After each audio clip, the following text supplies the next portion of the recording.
Deməli, bizə sualda deyilir ki, fx bütün ədədlər oxunda təyin olunmuş tək funksiyadır.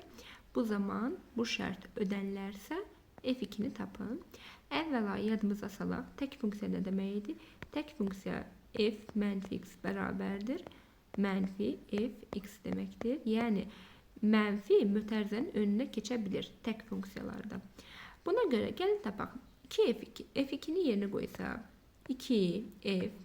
Buranın 2 olması üçün gərək x-a 1 deyək. Yadımıza saxlayaq ki, x-in yerinə 1 qoymuşuq.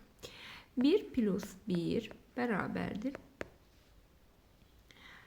F 1 çıx 3 çıx 6-ya.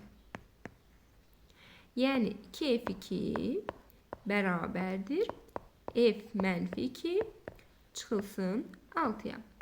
Yine belə bir şey deyək. Biz bayaq nə dedik? Dedik ki, mötərizənin içindəki mənfi önə çıxa bilər. Gəlin onda biz burada f mənfi 2-yə mənfi f2 deyək. Yəni f2 x-dirsə, məsələn f2-yə k deyək daha doğrusu.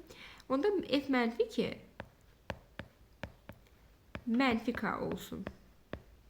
Yerinə qoysaq 2k bərabərdir.